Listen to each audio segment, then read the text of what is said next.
Have you ever looked at a couple and thought, they have the perfect marriage? The smiling family photos, the matching outfit at church, the anniversary celebrations, the public display of affection. But what if I told you that behind one of those beautiful pictures was a woman crying herself to sleep almost every night? What if I told you she spent 17 years protecting a man who never protected her?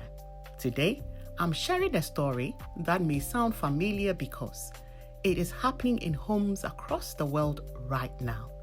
This is the story of a woman who endured everything for the sake of her children, her marriage, and her reputation, until one day she realized she was losing herself.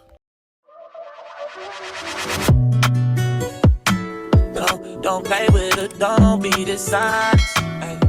Still not understanding. When Grace married Daniel, she believed she had found her forever. Daniel was charming, hardworking, and loved by everyone. The wedding was beautiful. Family members praised her. Friends told her she was lucky. And for the first few years, life seemed perfect. Then little things began to change. Daniel became increasingly controlling. He criticized how she dressed. He criticized how she cooked. He criticized how she raised the children. Whenever she expressed her feelings, he dismissed them. You are too sensitive.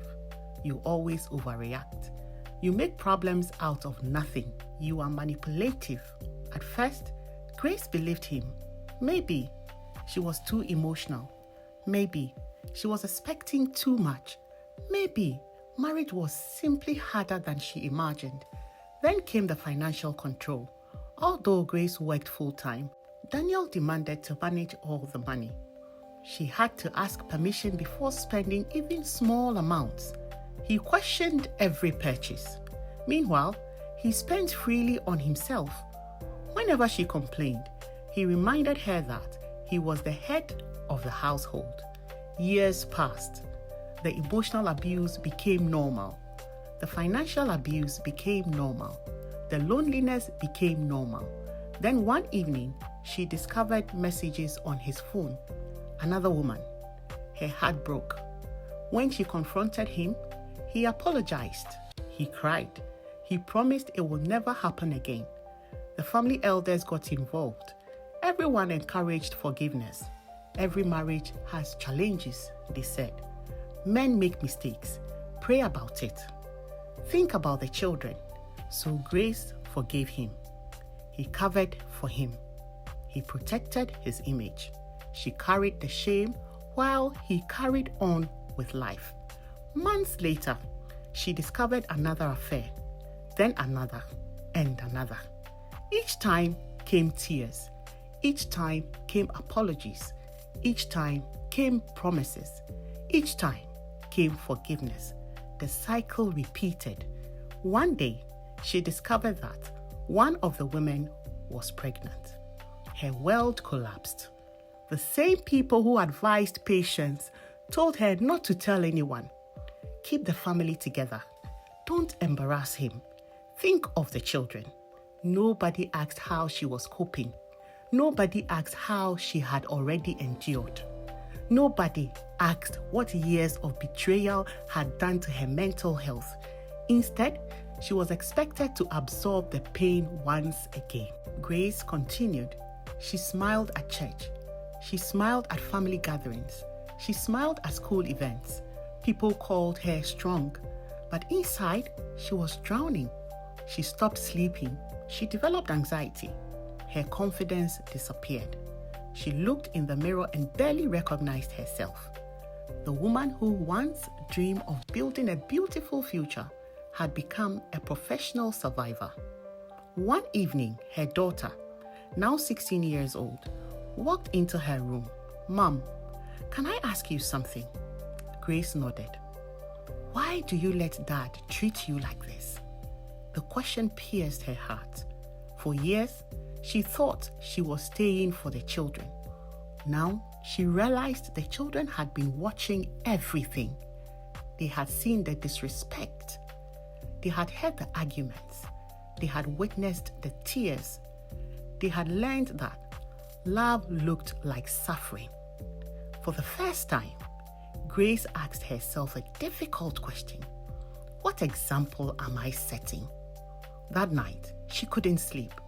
She replayed 17 years of excuses, 17 years of covering up, 17 years of hoping he would change, 17 years of carrying responsibilities that were never hers.